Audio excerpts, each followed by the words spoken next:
Hello, hello. Adiel, this is your key. Like you. Well, so whoosh. Hiya. Okay. Um, so, today we got the Unit 5 and Unit 6 video review for AP World. Yippee! Alright, It's rewind time. so, as a bit of brief context, our time period here is 1750, 1900. And the biggest piece of background that you need to know is the Enlightenment. So this is a movement that mainly starts in Europe, but it happens like eventually everywhere. And most regions have like a person who basically is just like the same as one of the Enlightenment thinkers from Europe. And they say like basically the same thing. And it was a movement that basically changed the political and social thought of the world, of like most different political and social spheres. So there's 6 primary ideas of enlightenment. The first one is the individual is the basic unit of society, not groups. Which is kind of a big change from like before, where groups were kind of the main, like, you should do things for the group. Now the individual is like important themselves. Then you have the natural rights, which are life, liberty, and property, according to John Locke. And basically these rights, the entire purpose of them is like the idea that these shouldn't be able to be taken away like easily. Like you would have to do some pretty heinous stuff to get those 3 rights taken away. Then you have the idea of the social contract, which is governments are from and for the people, and they are made strictly to protect natural rights. Basically, so a person, by submitting to a government, is giving away some of their rights for the government to protect their natural rights and to protect their other rights.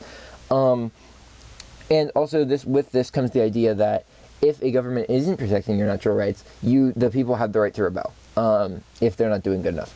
Then you have popular sovereignty, which is the government is in the hands of the people, which leads into democracy as well, which is basically these two are like the people have more control of the government than like the government has control of the people, is a good way of thinking about it. So the people basically decide the general direction of the government, since they're the ones being controlled by it. Also similar to social contract. And with the rise of enlightenment, it's less of an idea but more of a thing that happened because of enlightenment, was rise of liberalism, which is it emphasizes a representative government, which would be like your democracy, a republic. It emphasizes protection of private property and civil rights. So again, this is like social contract and the natural rights, and then emphasis on a free market, or basically what is capitalism.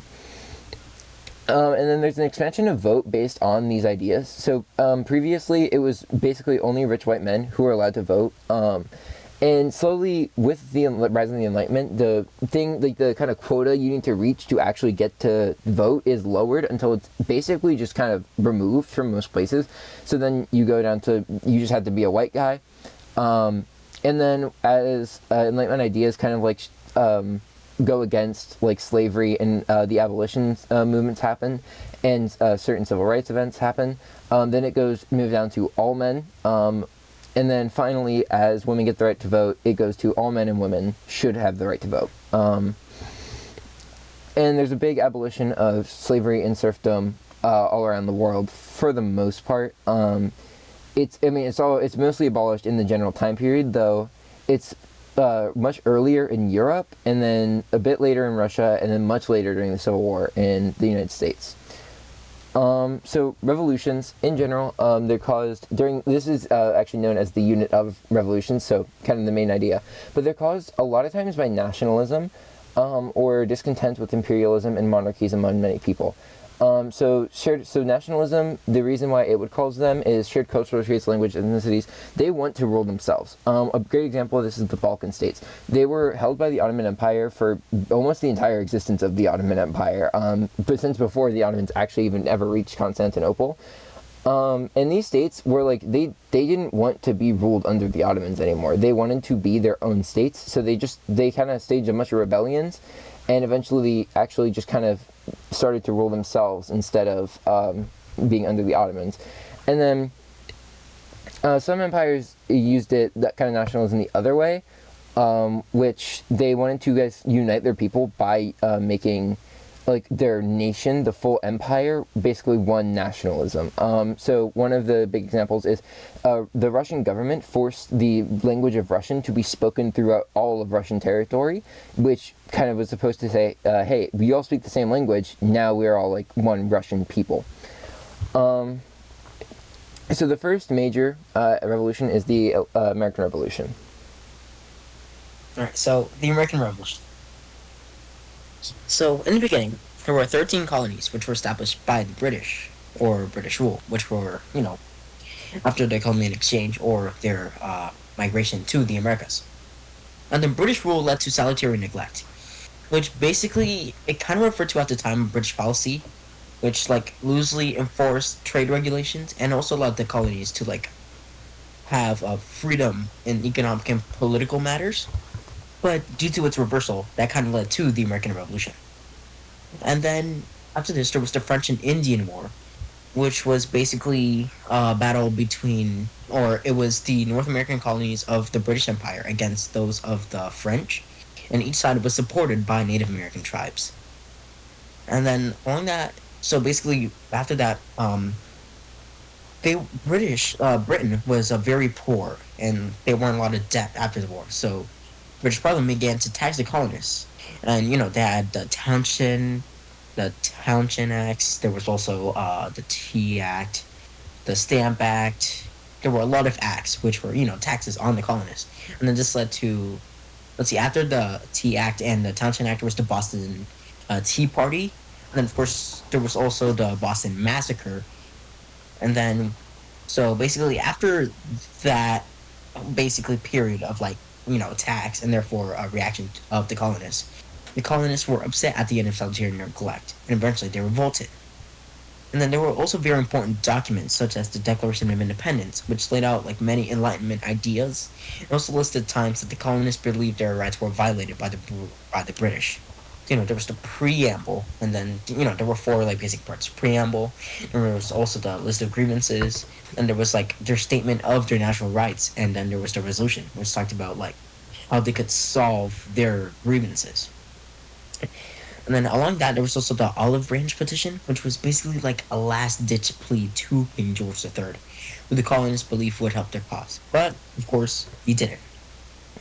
There was also the last major battle, which was the Battle of Yorktown, and then where General Cornwallis surrendered to General George Washington's army in Yorktown, Virginia, of course. And then by 1783, the American colonies were independent. And this also inspired many other revolutions, and this also included what was known as the Shot Heard Around the World, which was the opening shot of the battles of Lexington and Concord in 1775. Not to be confused with the second shot heard around the world, which was with the assassination of Archduke Franz Ferdinand, heir to the throne of the Empire of Austria-Hungary. Right, so then after this, we have the French Revolution. I will add, okay, so you don't, for the actual AP exam, you need to know the Declaration of Independence and the American Revolution. Olive Branch Petition, I just think it's interesting. Then for French Revolution, this is not, you don't need to know the whole revolution. What you do need to know is the Declaration of the Rights of Man and Citizen. And this is also good to know as it is a background of the Haitian. All right, you can go now. Right. So basically, overall, about the French Revolution, you don't really need to know a lot about it. Was that just about the Declaration of the Rights of Man and Citizen? So basically, the French are upset, and due to monarchical rule, and then the rules also unfair taxes under the estate system, and they were all really hungry. Which of course, because they were hungry, they revolted. Yes, they couldn't eat cake. So, okay, there was also a revolt against the monarchy, which was mostly peasants, because they couldn't eat cake, as Marie Antoinette said. Also they were hungry. Yeah. So after the Reign of Terror, among other phases of the rebellion, they're basically able to establish a French constitution, or their first, technically they're the first actual country, because they're the only one that established themselves as a country, officially. And here, Napoleon takes power, which is both great but not great, because he helped because he established a Napoleonic Code, which both helped the French country and nation, but also at the same time kind of limited it. And Mm. then, of course, this came with the Declaration of Rights of Man and Citizen, which many Latin ideas in the document helped inspire further revolutions. Yeah, and Uh, that's basically very similar to the Declaration of Independence, like the mainly the actual Declaration of Natural Rights in that thing, where they basically just say, here's a bunch of things that we deserve as people. Um, and this revolution will be important a bit later, specifically Napoleon, which we'll get into in a second once we get into Unit 6. But again, as of now, you don't really need to know anything about the greater revolution, but it is just interesting and it is helpful for understanding the next couple.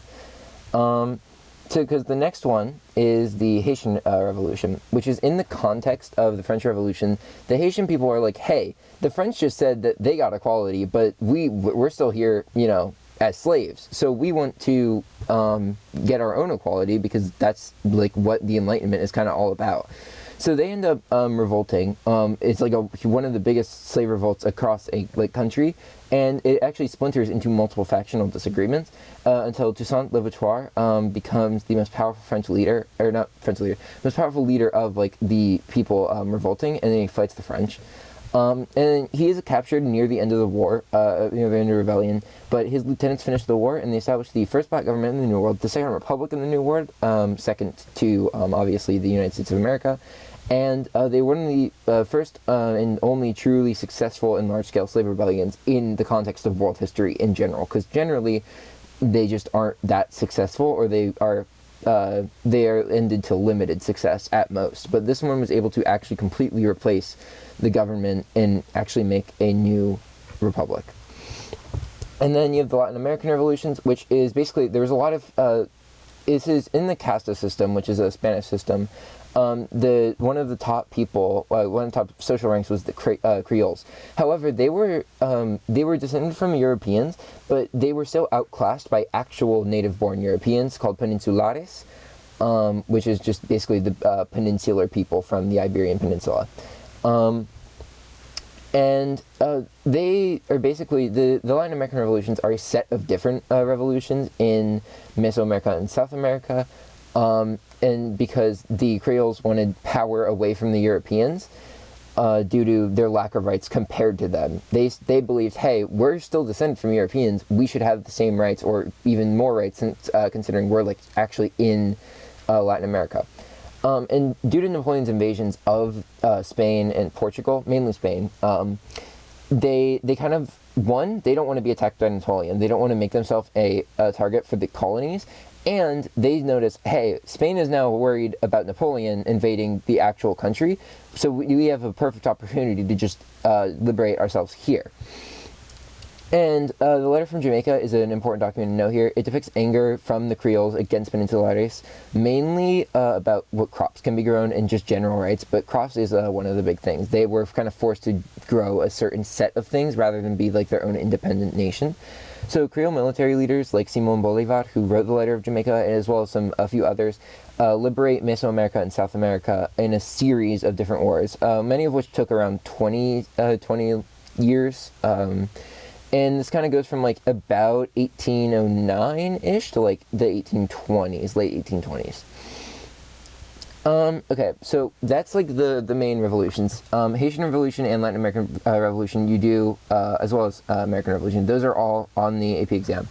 And then the important documents are Declaration of Rights and Citizen, Rights of Man and Citizen, Letter from Jamaica, and Declaration of Independence. And then you have general nationalist movements around the world. So again, as stated before, nationalism kind of wanted a greater degrees of self-rule. And one of the ways that they did this peacefully was the propaganda movement in the Philippines, where Filipinos who were educated by Western law kind of came back and were like, hey, we should like advocate for our rule. And the Spanish like kind of shut the movement down, and leading later to the actual violent Filipino rebellion later in the century. And then there's also unification efforts. So the Germanic states under the Holy Roman Empire, they all unite for the most part, which, because even though they were technically all Holy Roman Empire states, they were like so incredibly divided. They would like literally be at constant war with each other. The only reason that they wouldn't be warring with somebody is because somebody else is invading the entire empire. So if you hit one of the Holy Roman Empire states, you did hit them all, but also they were hitting each other constantly. And then basically the same thing happened with the Italian states, but there was a lot more general like fighting states. So that includes the Papal States, the Lombard League, and the Holy Roman Empire near the north of modern Italy, among singular powerful states like Sicily, Naples, Venice, Florence, Milan. And they all also were aiming for unification under this same, like, we should all kind of come together and be Italians. Then we have the Industrial Revolution. So the last few revolutions, those were all political only, really. They were all rooted in politics and some social change. The Industrial Revolution changed, like, everything. It basically is, like, a part of almost all of the AP World themes. And it was one of the most important revolutions in the entirety of history. Like, literally, it stands next to the Agricultural Revolution that like started agricultural society. So it starts in Britain due to about 7-ish factors, which is one, proximity to waterways, because it allows the efficient transportation of like materials and products. Also, early power was water-based. So before the steam engine was kind of fully in, they needed waterways to power factories. So this was very important for them. Then there's the abundance of industrial raw materials. The main ones during the early stages were timber and steel for railroads and like building stuff, and then coal for powering a lot of things. And then access to foreign resources, which is mainly like their colonies. If they had textiles, if they got cottons, they could kind of get a lot of what they needed elsewhere. So the difference from that and like access to raw materials is that raw materials they had a lot more of like in the actual country, whereas they also just had access to like slightly more produced stuff from elsewhere. And then there was new agricultural techniques and technologies lead to urbanization and population increase. And then legal protections of private property, which allow like entrepreneurs to kind of take more risks when it comes to trying new industrial ventures. And same with the last point, growing accumulation of capital and wealthy individuals, same thing, they can like kind of risk it a bit more. And that was able to kind of throw all of Britain, so England, Scotland primarily, kind of threw them way up into being an industrial power. Though pretty quickly, European nations also become powerful because they do have most of the factors still.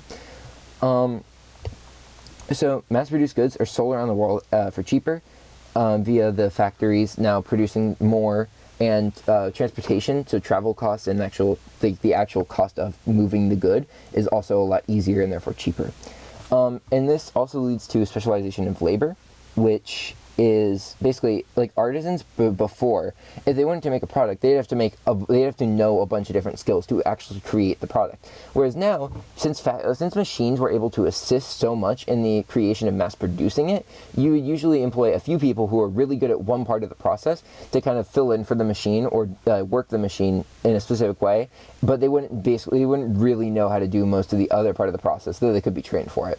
And then that shifts global manufacturing, where now industrial states are manufacturing more than populous states. So China and India previously held some of the most manufacturing power because they had the most people to actually build manufacture things. So now that industrial states are gaining power through mass production using machines and factories, they are gaining more manufacturing share than China and India. So there's two kinds of industrialization. There was the kind of successful stuff. And there was the reactionary industrialization, or just like the failed stuff. Generally, reactionary didn't really work. Eddie, you want to take this? Right, sure. Okay, so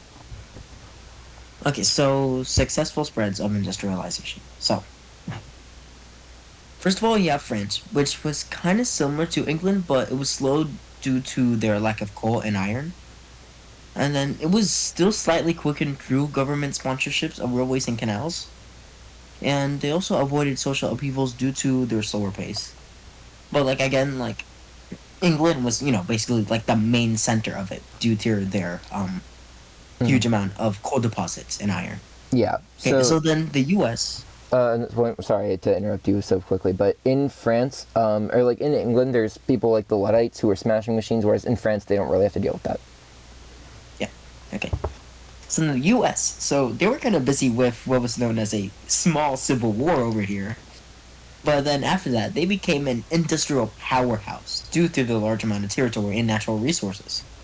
And then post Civil War, they had a very good amount of political stability, and then they also had a growing population, which provided an expanding market, and then general prosperous economy and everything. So basically, at the time, they were dealing with yeah. So that's the main point. So they were eventually like one of like the major second like world powers in the Industrial Revolution, like one of the second to Britain. But like during this time, like they had to like settle before they could do so. Basically, all right. And then anything you want to add about U.S.? Yeah, I will just say, just to be a bit more specific. They just had a higher quality of life because of their better economy, and then because of they had so much land, they also had lots of natural resources, and just like actual land to build factories. But the reason that they kind of took so long, again, Civil War, that happened like at the start of the revolution, so they were about 10, 20 years later. But I mean, and that was like even far after most other states in Europe had started to really like get going in the revolution. All right. So then next you have Russia, which was basically absolutist with czar. And so one thing you want to notice is that a lot of these were like mainly like government and state driven. Well, mainly in Britain, although some were government driven, it was mostly driven by entrepreneurs. Same thing in the U.S. And let's see. So in Russia, it was state driven through the creation of railroads and frequent uprisings. And then due to this progress being made by brutalization of workers. And although the serfs were emancipated, but then, still the workers were being mistreated. And then there was also in an edict of also they were sort of playing catch up to other European powers at the time. Yeah. So that was basically kind of it. The only thing is, because of serfdom, Russia was behind because they were like, still like using a lot of people on farms, and then serf got like they didn't get given that much land or money, so they were still very much like the lowest class because they just kind of were in a bad situation. But they were emancipated. It's just they were still basically slaves. It was not much better. And because of that, they were like way behind, so Russia was like trying to force it way too fast, and it was successful, but they're about like a cough and a sneeze away from going down with Qing and the Ottomans down there. Just think of serfdom here as both people being on and being the property. Just think of it like that. Right. So then next up you have Japan. And a big thing of Japan was the Meiji Restoration, which was basically this huge which was basically this huge era of like rapid industrialization and like political change everywhere. They were basically like reforming their Japan was basically reforming themselves basically. But they were an outlier in Asia, and they had state sponsored defensive industrialization. And then there were works, and Japan becomes the most powerful East Asian state. And then even in their change of currency, they really defined them, as like they changed their own currency in order to define themselves as like a massive Pacific power, East Asian power. Hmm. Yeah, no, that's basically all that's important about Japan. The main things that they showed, again, probably I think I have more notes later about it, but things like the Sino Japanese War and the Russo-Japanese War really show that they were like just so much more powerful than the other East Asian states, which is basically just because they didn't brutalize their workers. So they were like Russia, but like nice to their people. Yeah. Japan gets like way more important. Like if 80 years time, it's like best. Okay. Right. Um, Let's see. There was also a field spread of industrialization through reactionary industrialization or reactions to the industrialization.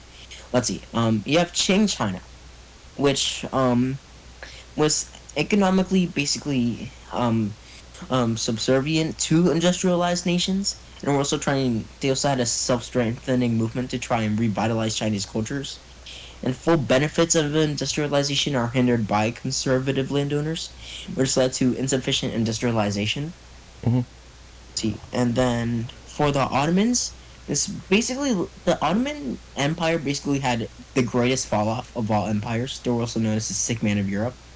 They had tanzimat reforms and built factories and railroads, and also adopted a Western style law codes, including making the laws more secular and less based on the Quran and in how they were written. The Sultan also gives into young Ottoman reformers, and conservatives basically resist reforms, including Sultan, who retook absolutist rule at threat of war with Russia. And later, Young Turks staged a coup d'etat in 1908. Hmm. Yeah, so that's basically some of the reasons why they failed was pretty similar. Some other things that made them fail, apart from just conservatives kind of just not wanting to change, they were both like losing a lot of their power anyway. Like in China due to Taiping Rebellion, and they really like failed during the Boxer Rebellion, and then the Ottomans. We talked about the Balkan Wars; they were all rebelling. Some European powers like had just kind of invaded the edges of the Ottomans, and they couldn't really do anything. So like Egypt was also was invaded by the French, and that kind of like just weakened the Ottomans even more. So they were already like all losing land, and they were just like the imperialism was just another thing on top of it. And just to give it a bit more context, Ottomans, the young Ottomans and the young Turks are pretty similar. The young Ottomans and like both wanted to kind of fix the country because they were clearly behind. But the young Ottomans were more like based on, hey, we should be like the one Ottoman people, and they were more like influenced by Islam. They wanted to like make it more important. Whereas the Young Turks, they were the ones who actually like decided to make things more secular. They were the ones who wanted to do all that.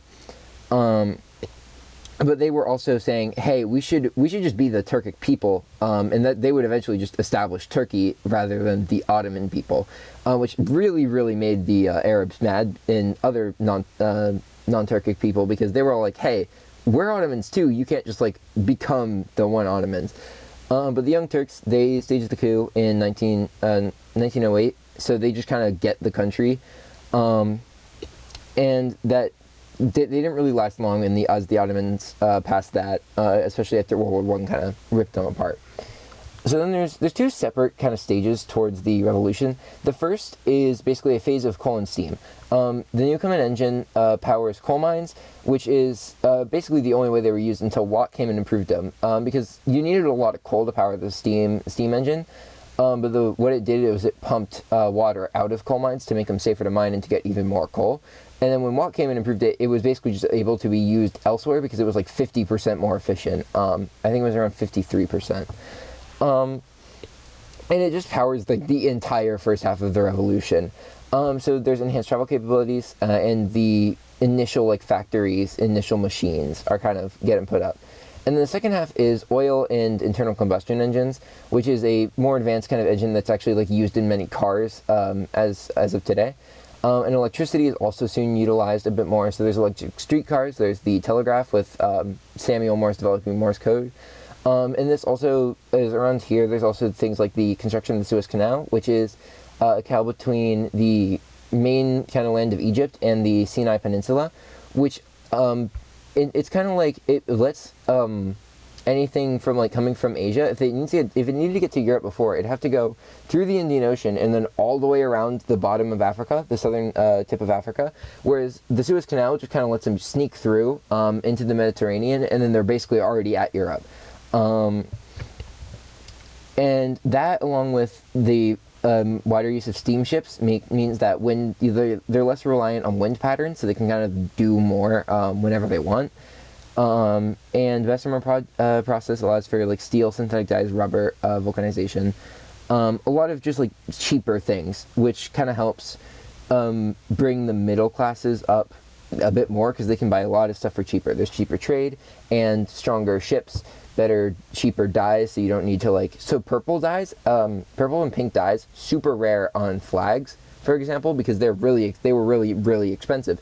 Synthetic dyes are what like allows them to kind of like, make those dyes a lot easier nowadays. And then rubber and vulcanization, that is just, vulcanization makes rubber a lot stronger. So they were using rubber before, but now it's like even better. So it's just kind of made things like their like factories, wherever they use rubber, it made them a bit better, a bit more resistant to wear and tear. And the general big effect, one of the big effects is rural interior regions start to develop, because even though like before you kind of had to be coastal because you needed trade, you needed like water, whereas now as the railroads you can kind of go in a bit more because of better farming. You can farm that land a bit easier, and there's also more trade and migration because again cheaper, due to the same locomotives and steamships from earlier, and also with that is now a more interconnected global economy. Which is a big theme within the last couple units, actually. Ever since really the Europeans got down to Asia, like the economy is slowly becoming even more and more interconnected. It's also when they got to America, and that just kind of is even further pushed at this point. Whereas where now people can kind of just trade anywhere because of really good travel technologies. There's also a shift from mercantilism to free market capitalism, or I genuinely cannot tell you how to say this, but if you see this, it's capitalism or free market, literally just what it translates to. So now it's like just like that becomes more common over mercantilism. Transnational businesses, so you've seen these before, things like the Verenigde Oost-Indische Company, or the Dutch East India Company, and the British East India Company. Those two are transnational businesses, but now these things are super common. Like before, there's only like one big one per nation. Now there's tons of examples of these all over different nations. Then there's the creation of stock markets, which is if you you can kind of buy a portion of the company, and if the company is successful, you're successful. And then LLCs, which are kind of like joint stock companies 2.0. It stands for Limited Liability Corporation, which just protects financial investments a little bit more. And then there's a rise in standards of living or quality of life. Manufacturing makes more goods more efficiently, goods become more affordable, so more people can purchase. And then kind of we have the working class. The working class, they are basically like the new, like lower-ish classes.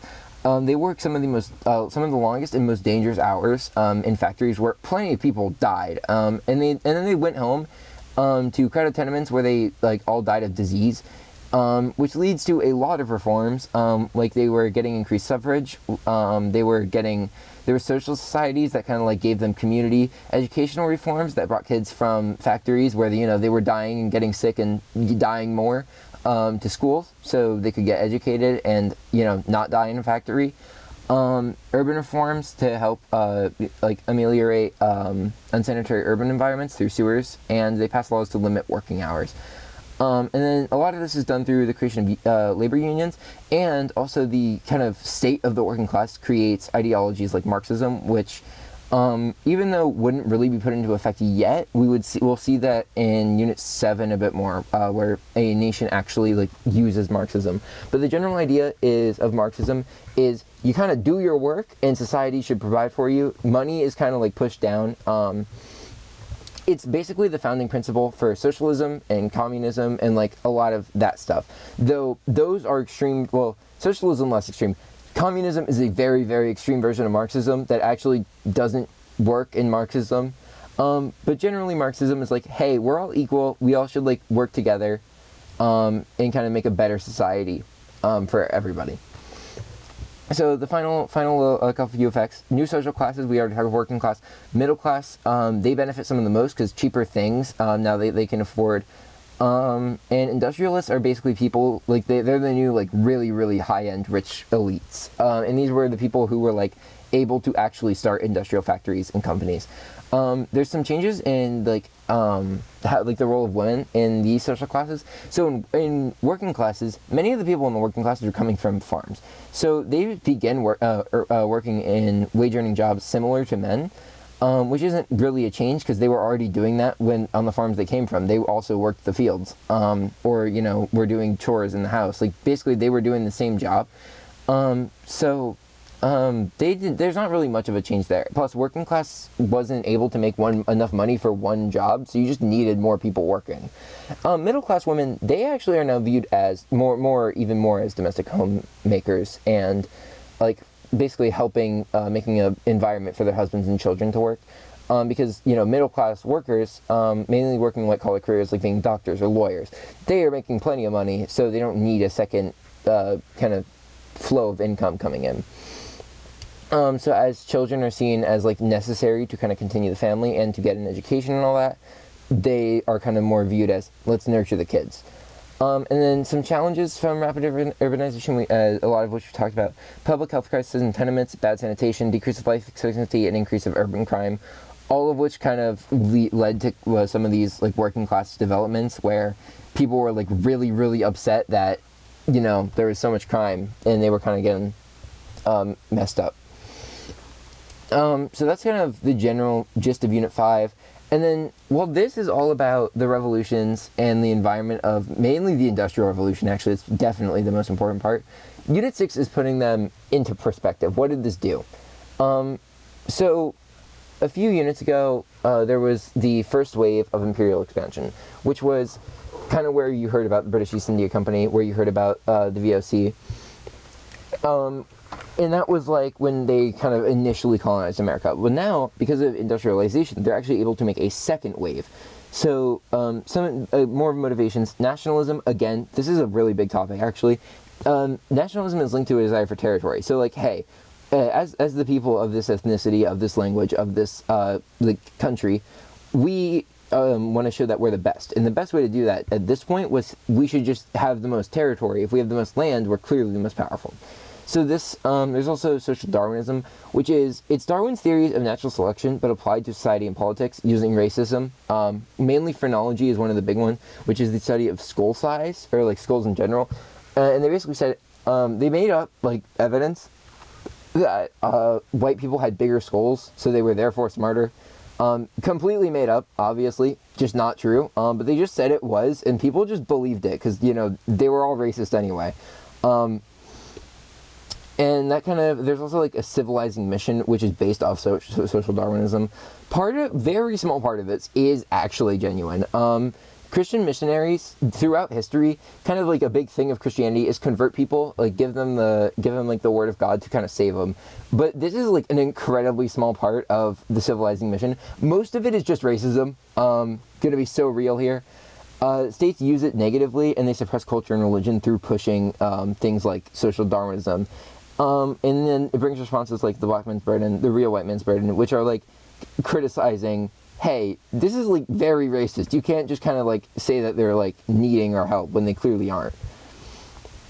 So there's a lot of methods of how these imperial states expanded, actually. So I'm just going to list them off really quick and then go into examples. So there's private to state control, diplomacy, warfare, settler colonies, conquering neighbors, and economic imperialism.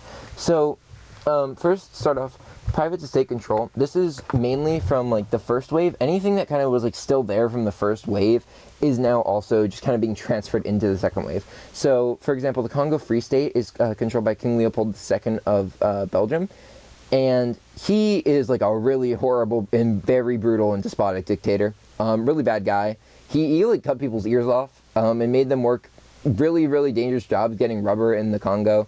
And the people of Belgium are understandably like, hey, this guy sucks. We should get him out of here. So the Belgian government kind of takes it over. It's still not like a great... they're not doing great things in the Congo, but it's better than King Leopold at least.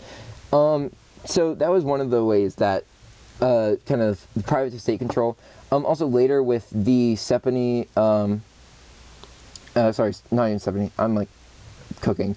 Sepoy Mutiny. The British East India Company loses control of India and is transferred to the British Crown instead of the British East India Company. Then there's diplomacy. Diplomacy is kind of one of the weaker ones here.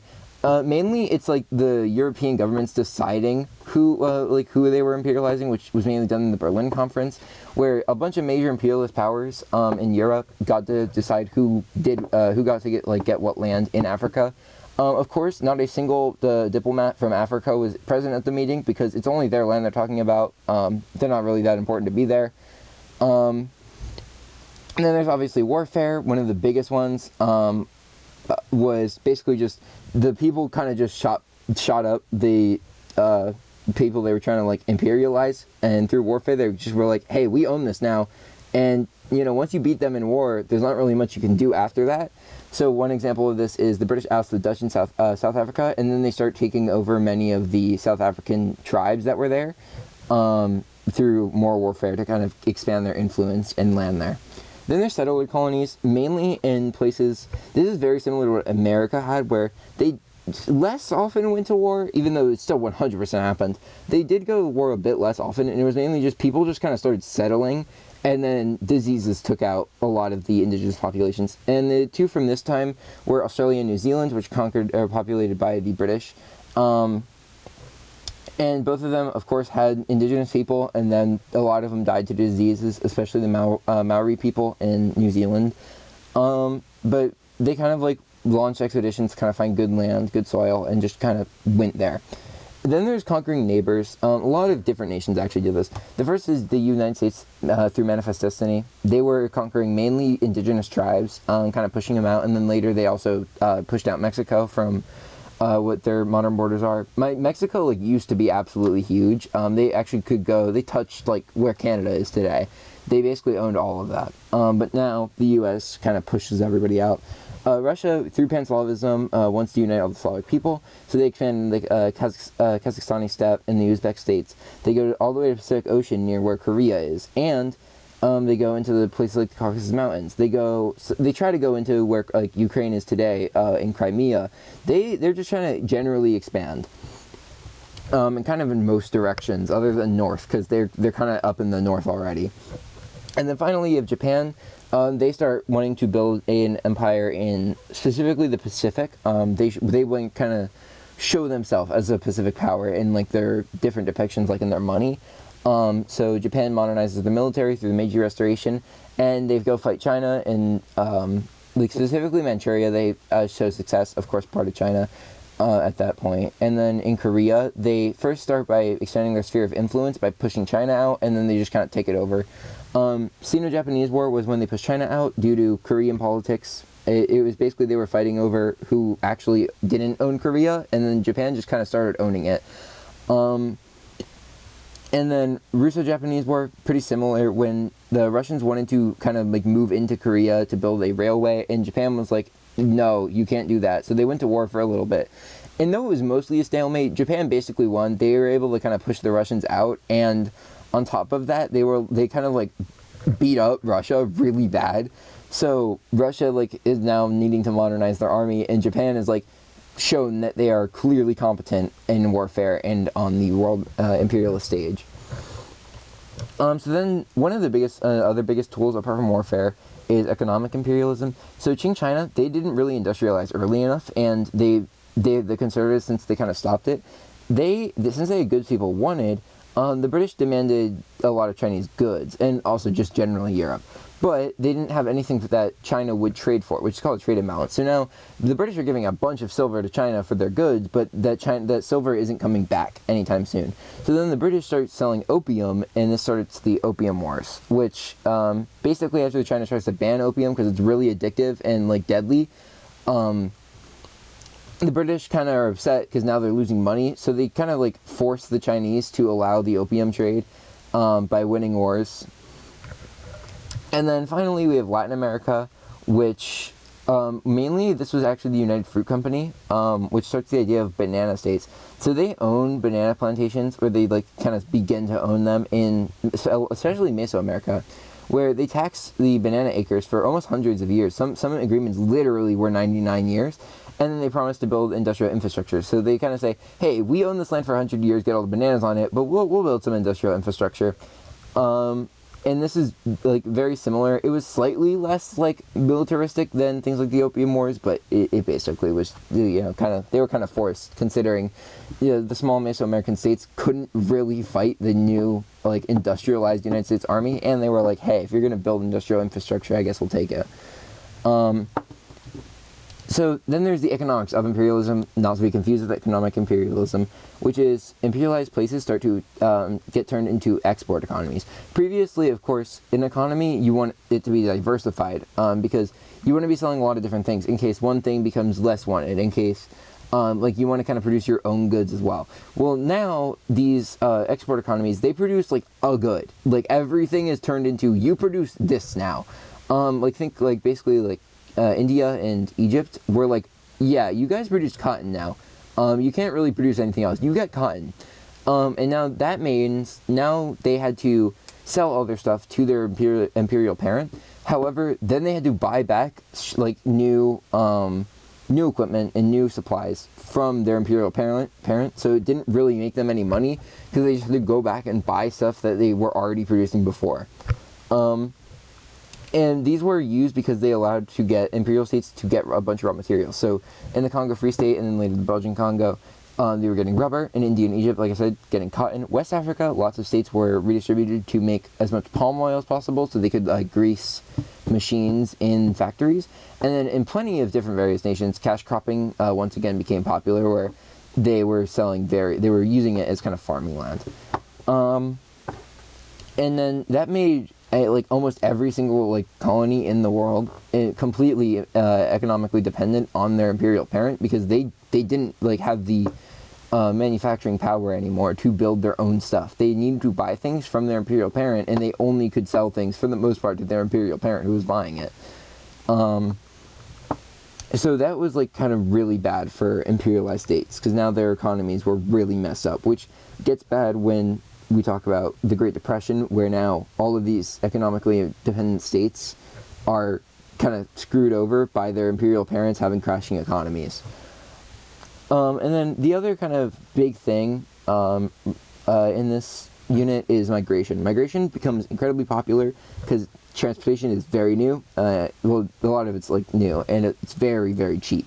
So because it's so cheap, there's a few different causes that make people go. So the first, environmental, which is forced. European population increases, so there's not enough jobs and food available. So a lot of people were going to cities where, even though obviously not like they're making their own food, they might be able to get a job and be able to get what food they needed.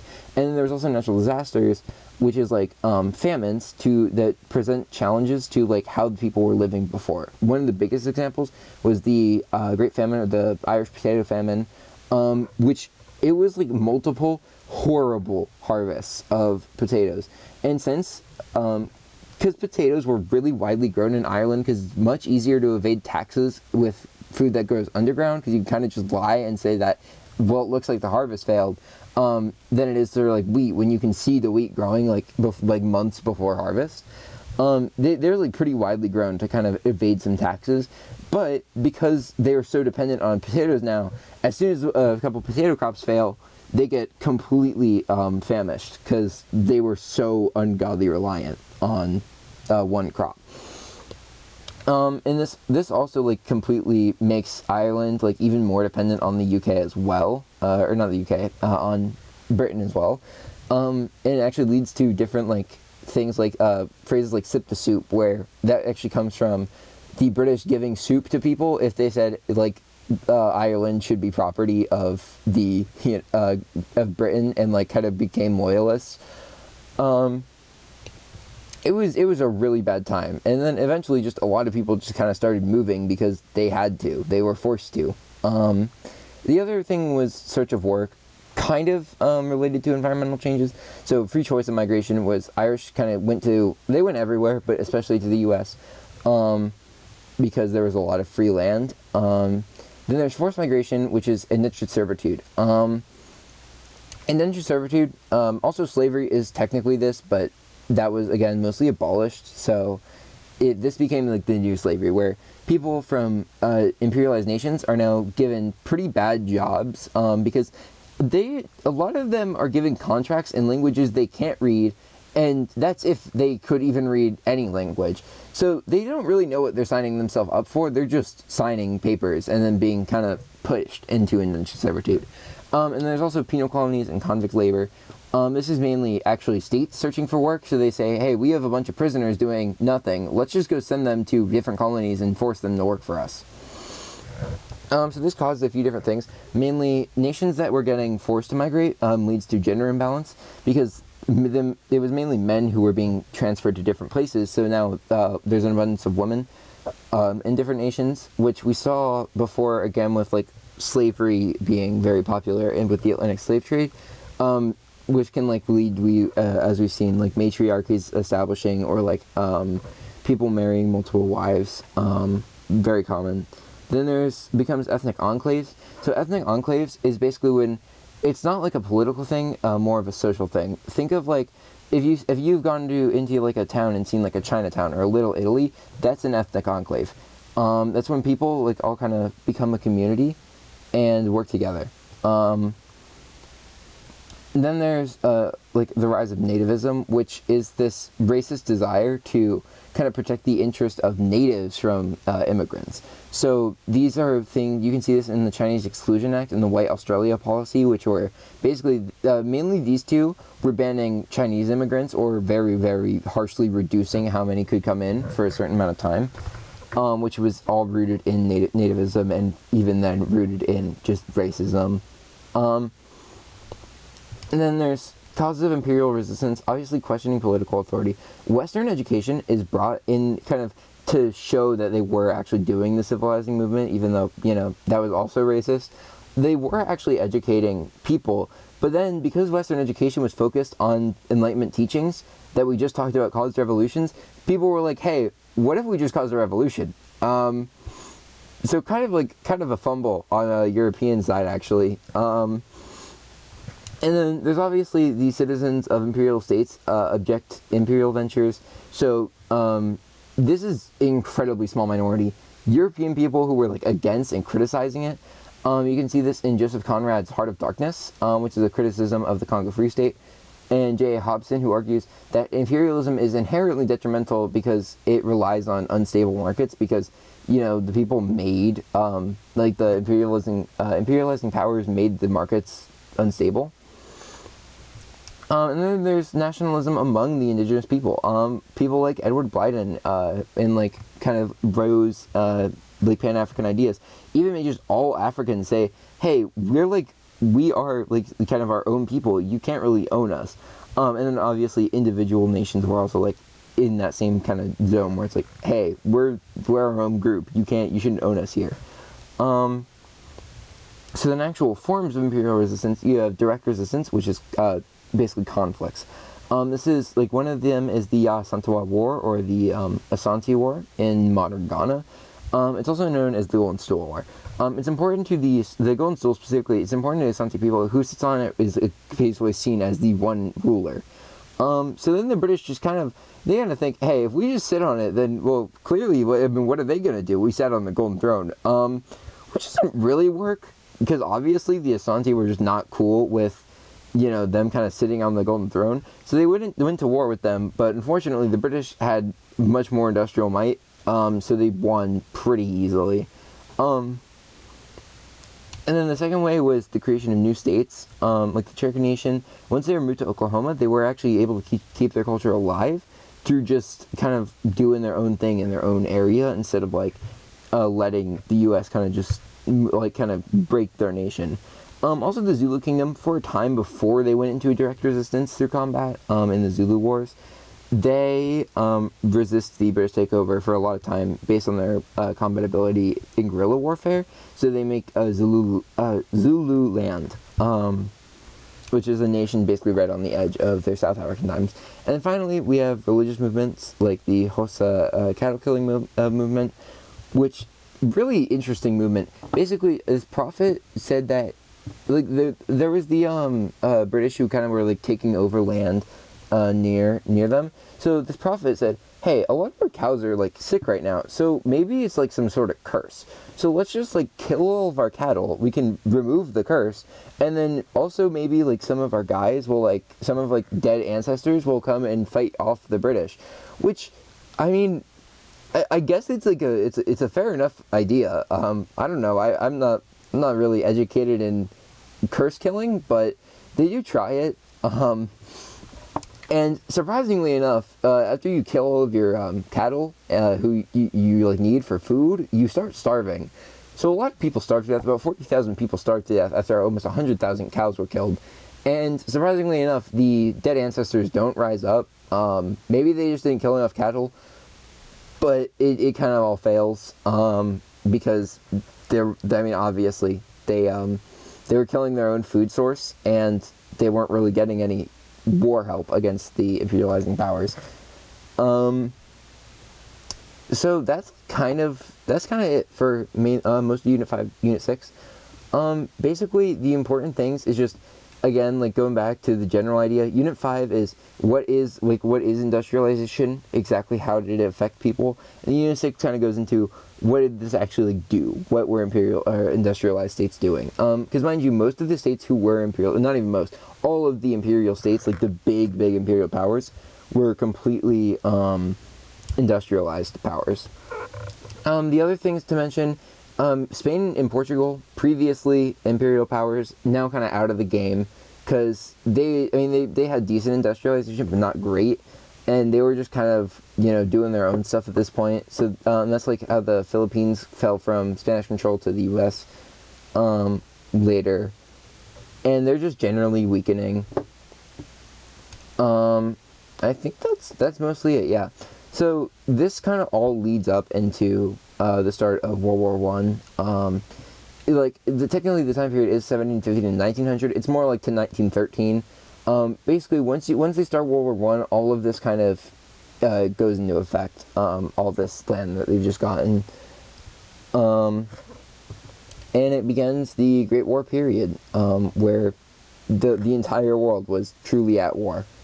But yeah, that's basically Unit 5 and 6. See you later.